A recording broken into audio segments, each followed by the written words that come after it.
قرون کون تھا؟ اللہ تعالیٰ نے قرآن مجید میں اس کا ذکر کیوں کیا ہے؟ بسم اللہ الرحمن الرحیم، لاکھوں کروڑوں درود و سلام نبی کریم صلی اللہ علیہ وآلہ وسلم پر۔ دیکھتی آنکھوں سنتے کانوں ضرب الاسلام کی جانب سے عبد المنان کا سلام پہنچے۔ قرون وہ حضرت موسیٰ کی قوم میں سے تھا، اور کہتے ہیں کہ یہ حضرت موسیٰ علیہ السلام کے چاچا یاسر کا بیٹا تھا۔ اچھا انسان تھا اور بااخلاق انسان تھا، اور یہ خوبصورت بہت ہے، اس لیے لوگ ان کو منور کہتے تھے۔ جب اللہ تعالیٰ نے اس کو خزانے عطا کیے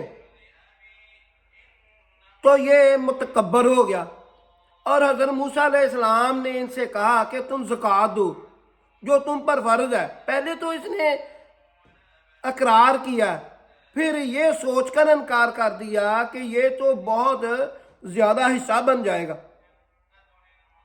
اور حضرت موسیٰ علیہ السلام کا دشمن بن گیا۔ پھر اس نے ایک عورت کو مادہ کیا اور اس کو پیسے دے کر کہ تم حضرت موسیٰ علیہ السلام پر زنا کا الزام لگا دو۔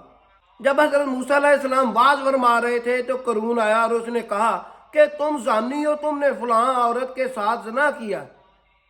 تو اس عورت کو بلایا گیا، تو حضرت موسیٰ علیہ السلام نے غصے سے اللہ کا واسطہ دے کر کہ اللہ تعالیٰ تم کو دیکھ رہا ہے، تم نے یہ بات ٹھیک بتانی ہے، تو اس نے کہا کہ مجھے قرون نے پیسے دے کر تم پر الزام لگانے کے لیے بھیجا۔ تو حضرت موسیٰ علیہ السلام اللہ کے ہاں سجدہ ریز ہو گئے۔ قرآن کہتا ہے کہ بے شک قرون حضرت موسیٰ علیہ السلام کی قوم میں سے تھا، اور ہم نے ان کو دولت عطا کی تھی، ایسی دولت کہ اس کے خزانوں کی جو چابیاں ہیں وہ ایک طاقتور جماعت بمشکل اٹھاتی تھی۔ اور قرآن کہتا ہے کہ اس کی قوم نے قرون سے کہا کہ تم زمین پر اترا کر نہ چلو، بے شک اللہ تعالیٰ اترا کر چلنے والوں کو پسند نہیں کرتا، اور اللہ تعالیٰ نے جو تم کو دولت عطا کی ہے اس سے آخرت کا گھر طلب کر، اور دنیا میں اپنا حصہ نہ بھول، اور احسان کر جیسا کہ اللہ تعالیٰ نے تجھ پر احسان کیا ہے، اور زمین پر فساد مت پھیلا۔ اللہ تعالیٰ ارشاد فرماتا ہے قرآن مجید میں قرون کے بارے میں، اللہ تعالیٰ کہتا ہے پھر ہم نے قرون کو اور اس کے خزانوں کو اور اس کے گھر کو زمین میں دنسا دیا۔ اللہ کہتا ہے پھر کوئی ایسی جماعت نہ تھی کہ جو اس کو اللہ کے عذاب سے بچاتی۔ پھر اللہ کہتا ہے پھر وہ بدلہ بھی نہ لے سکا۔ قرون جیسی دولت ہر کوئی چاہتا ہے، پر انجام قرون جیسا نہیں چاہتا۔ بادشاہ تو ہر کوئی فرعون جیسی چاہتا ہے، پر فرعون جیسا انجام نہیں چاہتا۔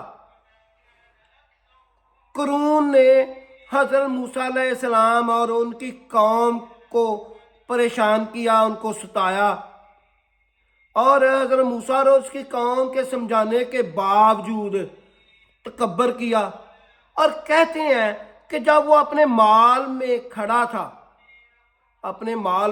تھا اور ایک ٹانگ رکھی ہوئی تھی اوپر اور سوچ رہا تھا کہ میرا کتنا زیادہ مال ہے، کہتے ہیں کہ وہ سوچ رہا تھا تو فرشتہ آ گیا۔ کہتے ہیں کہ وہ جتنا اس کا مال ہے وہ اس نے پکڑ کر اس کے سر پر رکھ دیا، اور وہ لگاتار زمین کے اندر دنسایا جا رہا، اور قیامت تک اسی حالت میں رہے گا۔ اللہ تعالیٰ آگے قرون کے بارے میں قرآن مجید میں کیا ارشاد فرماتا ہے؟ اللہ تعالیٰ کہتا ہے جب قرون اپنی قوم کے سامنے پوری شان و شوکت کے ساتھ نکلا، اور اس کو اور اس کی دولت کو دیکھ کر اس کی قوم حسرت کرنے لگی کہ کاش اس جیسی بھی دولت ہم کو بھی نصیب ہوتی ہے تو بہت خوش نصیب ہے۔ اللہ تعالیٰ آگے ارشاد فرماتا ہے ہم نے قرون کو، حمان کو اور فرعون کو ہلاک کر دیا، اور وہ گھمنڈ کرتے تھے۔ اور اللہ تعالیٰ ارشاد فرماتا ہے موسیٰ علیہ السلام ان کے پاس کھلی نشانیاں لے کر آئے تھے۔ ارشاد فرماتا ہے پھر وہ لوگ ہمارے قابو سے باہر نکل جانے والے نہ بن سکے۔